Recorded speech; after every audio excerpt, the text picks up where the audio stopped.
Welcome programme में television ते join किया सीनियर रहनुमा GDA की उज़मा कामरान साहिबा मेरे साथ हैं। मैं आपको वेलकम करता हूं अपने शो में। Thank you so much. हालात आपके सामने, कोई मैशियत बेहतर नहीं है, IMF का मुआहदा अभी तक नहीं हुआ। आपको लग रहा है कि इलेक्शन टाइम पे होने जा रहे हैं या इलेक्शन टाइम से आगे बढ़ जाएंगे, उसके बाद होंगे इलेक्शन तो अपने टाइम पे होना चाहिए क्योंकि आइन भी पाकिस्तान का यही कहता है। क्या कहेंगी? बिल्कुल इम्तियाज भाई, आपने वजह फरमाया। आइन के मुताबिक जो है इलेक्शन टाइम पे होने चाहिए और ये सबकी जिम्मेदारी भी है। इलेक्शन कमीशन को भी चाहिए कि इसको कोर्ट के फैसलों को फौरन से फॉलो करें। और जो इस वक्त मईशत बदहाली का शिकार है और जो हालात हम देख रहे हैं, तो उसका हमें हल नजर इलेक्शन ही आता है, क्योंकि इलेक्शन ही ऐसा वाहिद हल बचा है, क्योंकि और सारी चीजें करके देख ली गई हैं तो किसी तरह से इन मुसीबतों का हल निकल ही नहीं पा रहा। तो इलेक्शन इस वक्त बेस्ट ऑप्शन है मुल्क के हालात के लिए। आपको खुद पता है कि 4 साल दौर कोई बेहतर दौर नहीं था, इस दौर में भी आवाम के लिए बड़ा कठिन है। क्या कहेंगी? बिल्कुल ठीक है, आवाम के लिए हर दौर ही कठिन रहा है। 4 साल की क्या मैं बात करूं। इस वक्त जो मौजूदा सूरत हाल है वो रिकॉर्ड की बदतरीन हाल है, क्योंकि मुल्क पाकिस्तान कभी इतने खसारे में आज से पहले नहीं गया और बदहाली की ये सूरत हाल नहीं हुई जो इस वक्त हम देख रहे हैं। और बस दुआ गो है कि अल्लाह पाक आने वाले वक्तों में इस मुल्क की हिफाजत फरमाए और मुखलिस लोगों को सीटों पे बिठाए और जो मुनाफिकीन है उनको इस मुल्क से दूर करे और हमारी पाक फौज जो है वो हमेशा ऐसे ही शाना बशाना चलती रहे मुल्क के और इसकी हिफाजत फरमाए। लोग कहते हैं कि जमहूरियत ठीक है, जमहूरियत पार्लियामेंट, आप 15 साल से ये निज़ाम कंटिन्यू चल रहा है मुल्क के अंदर, बाइक़्तिदार पीपल्स पार्टी, नून लीग, उसके बाद तहरीक इंसाफ, उसके बाद फिर एक कोलिशन गवर्नमेंट, जमहूरियत चल रही है। लेकिन जमहूरियत से आवाम को रिलीफ नहीं मिला, गरीब आदमी का पेट नहीं भरा। आज भी वो कहते हैं कि जमहूरियत तो चल रही है, जमहूरियत बेहतरीन निज़ाम है, पार्लिमानी निज़ाम बेहतरीन निज़ाम है, इसमें कोई शक नहीं है, ये सिस्टम बेहतर है, लेकिन आम पब्लिक के मसाइल हल नहीं हो रहा। देखिए इम्तियाज भाई, जमहूरियत लफ्ज इस्तेमाल करने में और जमहूरियत लफ्ज मानने में बहुत फर्क होता है। जमहूरी इख्तियारात नहीं है यहाँ पर, हम जो देख रहे हैं जमहूरियत का फुकदान है, सियासी बुरहान भी हम इसको कह सकते हैं। PDM हो चाहे कोई सी भी जमात हो, PTI हो, पीपल्स पार्टी हो, सारी जमातों का नजरिया तो बहुत बेहतरीन होता है, मगर अमल दरामद जो जमातें हैं वो कोई भी अपने काम को सरअंजाम नहीं देती और अमल दरामद हम नहीं देखते। आप देख रहे हैं 14 साल से सिंध का हाल बदहाली की तरफ है। अभी भी नालों की सफाई की तो गई है, मगर नालों का जो गंद था वो बिल्कुल नालों के अपोजिट ही फेंक दिया गया है। उसके बराबर में ही जो बारिशें हो और सारा बह के दोबारा से नाले बंद हो जाए, तो ये तरीका कार नहीं होता।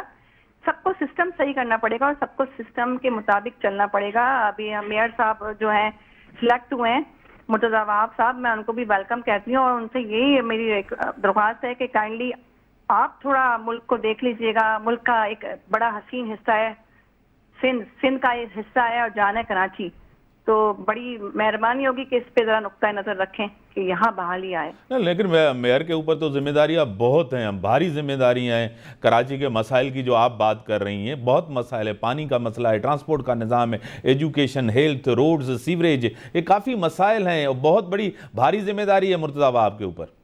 बहुत बड़ी जिम्मेदारी है और हम उम्मीद करते हैं कि ये अपनी जिम्मेदारी जो है बाखूबी निभा सकें, क्योंकि ये स्टेप टू स्टेप जो है सीट्स बाय सीट्स आ रहे हैं। और अच्छा है कि हमें कोई अच्छा यंग और मुखलिस कोई लीडर मिल जाए, कोई सियासतदान मिल जाए, या फिर कोई मेयर ही मिल जाए, कोई चेयरमैन ही मिल जाए। मैं तो कहती हूँ कोई पूरा पाकिस्तान नहीं, पूरा सिंध नहीं, पूरा कराची नहीं, कुछ हिस्सा ही हमारा बहाल हो जाए।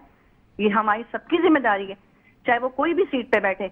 और अभी कुछ दिन पहले आपके प्रोग्राम में जब मैं आई थी तो उस वक्त ये डिस्कस हुई थी कि जमात इस्लामी वाले और क्या कहते हैं पीपल्स पार्टी वाले, तो उस वक्त मैंने ये कहना मुनासिब नहीं समझा, मगर मैं अभी बात कहूंगी कि जिसकी हुकूमत थी उसी का मेयर होना चाहिए था, क्योंकि अख्तियारात तो अगर उनको दे दिए जाती मेयरशिप तो अख्तियारात तो सिंध गवर्नमेंट के पास रहते। तो यह बेहतरीन लायामल है कि सिंध गवर्नमेंट के पास मेयरशिप आई है, तो खुदारा इसको आप अवेल करें और सिंध को, कराची को बहाली की तरफ लेके आए। एक नई पार्टी वजूद में आई, इस्तेकाम पाकिस्तान, तहरीक इंसाफ के लोग छोड़ के उसको ज्वाइन कर रहे हैं, इलेक्टेबल्स उसको ज्वाइन कर रहे हैं। आपको लग रहा है कि ये तो कामयाब तजुर्बा जाएगा, मकसद में कामयाब जाएंगे, इनकी सियासत एक बेहतर होगी, मुल्क के अंदर मकबूल होंगे, पॉपुलर होंगे? क्योंकि आपका भी GDA बना हुआ है, उसमें भी काफ़ी ख़ानदान भी हैं, पॉलिटिकल पार्टीज़ भी हैं, लेकिन वो पजीराई नहीं मिली GDI को जो मिलनी चाहिए GDA को। जी देखिए बिल्कुल ऐसा है, कोई नई तंजीम अगर तश्कील दी जाती है, खैर मैं अपनी पार्टी की अगर बात करूं तो पीर साहब वगैरह एक नामवर शख्सियत है जिनकी पहचान पूरे दुनिया के अंदर है, सिर्फ मुल्क पाकिस्तान में नहीं है अगर हम उनकी बात करें। और जीडीए की बात करें तो जीडीए एक ऐसा प्लेटफॉर्म था जो काफी लोगों को जोड़ के और बनाया गया था और अल्हम्दुलिल्लाह अभी भी बेहतर चल रहा है।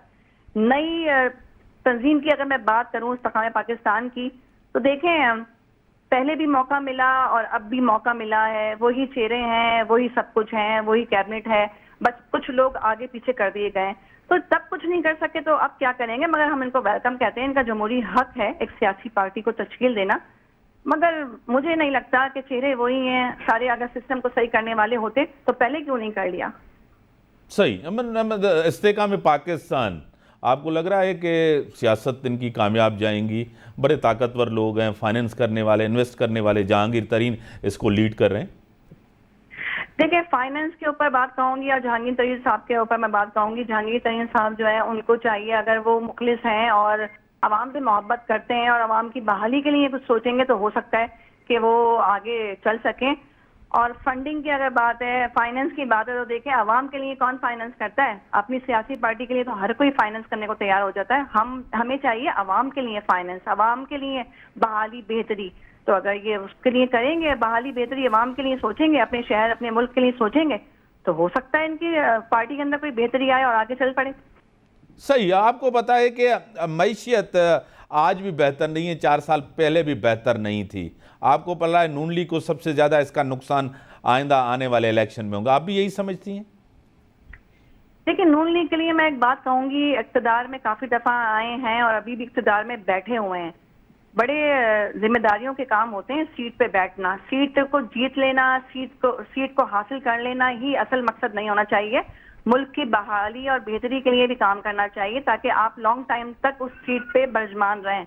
ये नहीं कि खरीद के शोर से लड़वा के आप सीट पे आके बैठ जाएं।